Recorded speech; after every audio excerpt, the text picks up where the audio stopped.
নমস্কার, আমি তরুণ ঘোষ।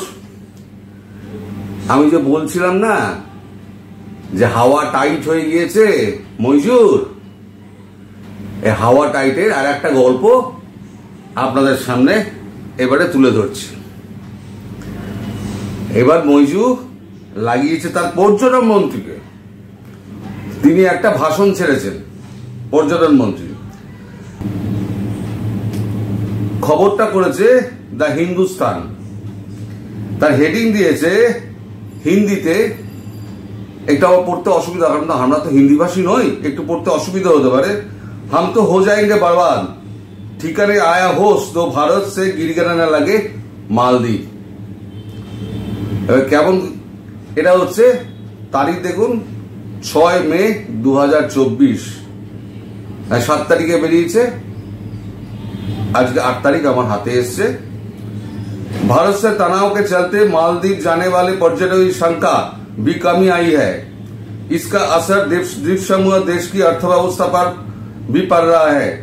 इसे देखते हुए मालदीव के पर्यटन मंत्री ने सोमवार को भारतीयों से उनकी इकोनॉमी में योगदान देने की अपील की। पीटीआई को दिए इंटरव्यू में इब्राहिम फैजल, जो पर्यटन मंत्री इब्राहिम फैजल ने अपने देश और भारत के बीच ऐतिहासिक संबंध पर जोर दिया। उन्होंने कहा, हमारा इतिहास रहा है, हमारी नई सरकार भारत के साथ मिलकर काम करना चाहती है। हमने हमेशा शांति और मैत्रीपूर्ण माहौल को बढ़ावा दिया है। यहाँ के लोग और सरकार भी मालदीव के आगमन की गर्मजोशी से स्वागत करी। মানে এবারেতে আমাদের এখান থেকে লোক পাঠাও, না হলে পর আমরা একেবারে ফুল দিয়ে মালা দিয়ে স্বাগত করব। মধু ঝরছে, মুখ দিয়ে মধু ঝরছে। আচ্ছা, আমি যে একদিন ধরে বলে আসছি, আপনারা দেখছেন মালদ্বীপ নিয়ে আমি আজকে থেকে বলছি না, বহুদিন ধরেই আমি বলে যাচ্ছি। আজকে গৌরব আর্য, মেজর গৌরব আর্য, তিনি একটা ভিডিও করেছেন। তার মেজর গৌরব আর্য অনেক বড় ইউটিউবার। তার চাণক্য ডায়লগ বলে তার একটা রয়েছে, প্ল্যাটফর্ম রয়েছে, সেখানে 2.5 মিলিয়ন তার সাবস্ক্রাইবার। একটা ভিডিও ফেলাবার মানে সঙ্গে সঙ্গে তার 2.5 লাখ, 3 লাখ, 4 লাখ, 10 লাখ এরকম 2 ঘন্টা 3 ঘন্টার মধ্যে ভিউজ হয়ে যায়। তার একটা মেজরিটি রাইট একটা আলাদা একটা প্ল্যাটফর্ম রয়েছে, সেখানে উনি বলছেন আমি যে কথাগুলো বলছি একেবারে সেই কথাগুলোই। আমি আজকে তার পোস্টারটা আমি আপনাদের তুলে দিলাম। এই পোস্টারটা দেখুন, এটা ওনার এই থাম্বনেল। আপনার মেজরিটি রাইটে যান, গেলে পরে আমি যেটা বলছি মিলিয়ে দেখুন উনি সেই কথা বলছেন কিনা। আচ্ছা, এবার আসি মালদ্বীপের কথা। তোরা যখন জানিস ভারতকে ছাড়া তোদের চলবে না, তোদের খাদ্য শস্য থেকে বালি, সিমেন্ট, রড, স্টোন চিপ সমস্ত কিছু ভারত থেকে যায়, এমনকি জল পর্যন্ত ভারত থেকে যায়। তা ভারতের পেছনে আংলি করার কি দরকার ছিল? চীনের থেকে পয়সা খেয়ে তোদেরই, আমি তো খবর করেছি, তোমাদেরই তো চ্যানেল ভাই, তোমাদেরই তো পুলিশ, তোমাদেরই গোয়েন্দা দপ্তর, তারা একটা রিপোর্ট বার করেছিল মইজু পয়সা খেয়েছে চীনের থেকে, বিদেশে পয়সা পাঠিয়েছে। ইন্ডিয়া আউট ক্যাম্পেইন করে ভারতের থেকে সৈন্য সমস্ত ফিরিয়ে নাও। তারপরে তো 3 মন্ত্রী, 2 মহিলা আর এই ভদ্রলোক। দেখুন ছবি, দেখলেই মনে হবে স্যার আইসিস, দেখলেই মনে হবে আইসিসে গিয়ে ঢুকেছে অথবা ঢুকে বেরিয়ে এসছে আইসিসের সদস্য। মুখগুলো দেখুন কি হয়েছিল না, আমাদের প্রধানমন্ত্রী কিচ্ছু বলেননি। উনি একটা আমাদের লাক্ষাদ্বীপে গিয়ে উনি একটা ছবি শুট করেছেন।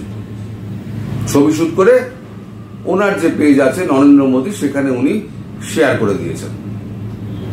আমাদের তো ডেমোক্রেটিক কান্ট্রি, আমাদের দেশ তো বলতে পারে না তুমি ওখানে যেও না।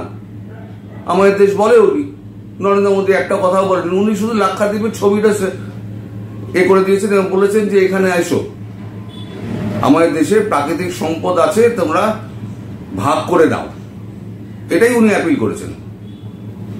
মালদ্বীপের হাওয়া টাইট হয়ে গিয়েছে, হোটেল বুকিং ক্যান্সেল, টুরিস্ট সমস্ত এগুলো ক্যান্সেল হয়ে গেছে, সব পথে বসে গেছে। তারপরে মালদ্বীপে এই যে মাটাটো, এই যে ওদের অ্যাসোসিয়েশন আছে, মালদ্বীপ টুরিস্ট অ্যাসোসিয়েশন একটা আছে, তারা একটা এ করলো যে এখানে রোড শো করবো। তো ভারত ভাবলো যে রোড শো যদি করতে আসে চার জুতো পড়লে পরে তো মুশকিল আছে, তো ভারতের বদনাম হবে। ভারত বললো না ভাই, এখানে রোড শো ফোড শো হবে না, তোমরা তোমাদের ওখানে যা করো করো। তারপর মইজু একটা বক্তব্য ছাড়লো, ওদের দেশের একটা ওয়েবসাইটে বক্তব্য ছাড়লো।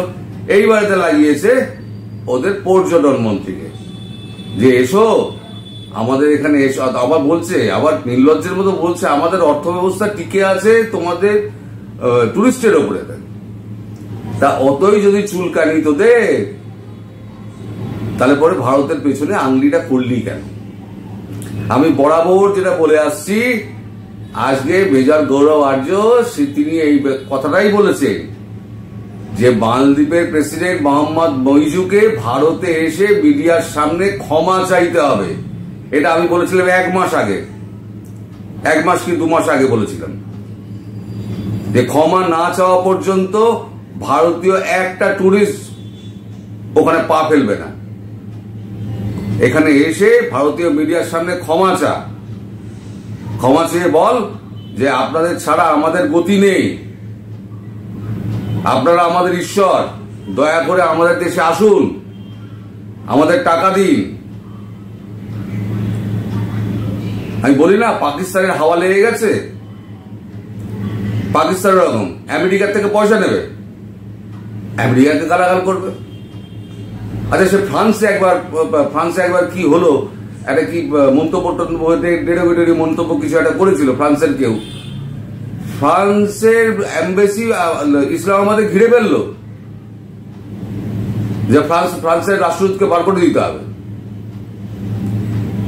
তা সেই নিয়ে কত গন্ডগোল, তারপর ফ্রান্সের রাষ্ট্রদূত ফিরে গেল ওই গন্ডগোলের মধ্যে, ফিরিয়ে নিতে হলো ফ্রান্সকে, কিনা তখন হয়ে গেল কাফের।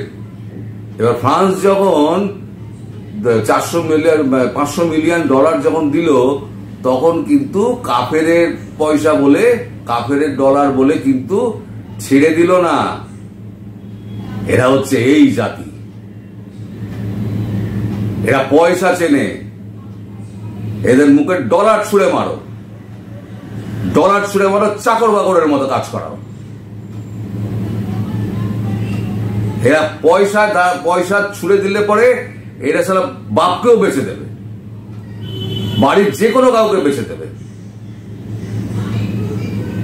তাহলে ভারতের থেকে এত কিছু পেয়ে তোরা ভারতের পেছনে আংলি করলি, এখন এসে হাত জোর করে মধু ঝরিয়ে কথা বলছিস, লজ্জা করে না? সমস্ত প্রজেক্ট, আমি বলছি দর্শক, সমস্ত প্রজেক্ট ওদের বন্ধ। এয়ারপোর্ট হাফ ডান হয়ে রয়েছে,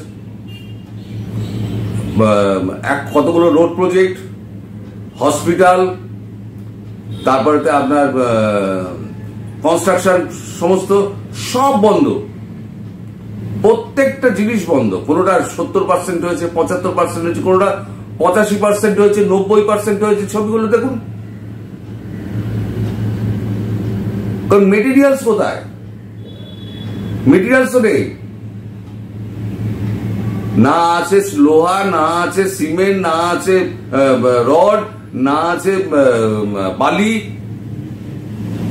কি করে হবে? যে সমস্ত প্রজেক্টগুলো যে অবস্থায় ছিল সেই অবস্থায় পড়ে রয়েছে। থাক, তোদের এই শাস্তি হওয়া উচিত। মেজর গৌরব আর্য যেরকম বলেছে, আমি আবার বলছি, ইন্ডিয়াতে আয়, ভারতীয় মিডিয়ার সামনে হাত জোর করে ক্ষমা চাইতে হবে। তারপরে আমরা ভেবে দেখব ওই 400 মিলিয়ন ডলার আমরা মাফ করব নাকি তোর গলা টিপে নেব। আর তোদের ওখানে পর্যটক পাঠানো মোদিজির একটা শুধু মিত্র, একটা ডাক দিলে পরে মিত্ররা সবাই তোর দেশে চলে যাবে। আর তোর দেশে নিয়ে যেতে হয়, এসে হাত জোর করে ক্ষমা চা। আপনারা যারা আমার চ্যানেল দেখছেন তারা একটু মেজরলি রাইটে যান, মেজরলি রাইটে গিয়ে আপনারা একবার ঘুরিয়ে ভিডিও একবার দেখে নিন। আমি আপনাকে যে পোস্টারটা দিলাম একবার দেখে নিন। আমি যে কথাগুলো বলছি গত 1 মাস 1.5 মাস ধরে, সেই কথাগুলোর সঙ্গে ওনার কথার মিল রয়েছে কিনা। একই কথা উনি আজকে বলেছেন, যেটা আমি গত 1 মাস 1.5 মাস ধরে বলে আসছি। এখানে এসে ক্ষমা না চাইলে পরে একটা কাজ হবে না। তারপর আমরা ভেবে দেখব যে তোদের সঙ্গে কাজ করব কিনা, আদৌ কাজ করার মতো অবস্থা আছে কিনা। এখন যতই তেল মার কিচ্ছু হবে না, 1 পয়সা মাপও হবে না, 1 বিন্দু খাবারও পাবি না, জলও পাবি না, কিছু পাবি না। নোনা জলে ডুবে মর, হাওয়া টাইট করে ছেড়ে দিয়েছি। সবাই ভালো থাকবেন দর্শক, সুস্থ থাকবেন এবং সাবধানে থাকবেন। নমস্কার।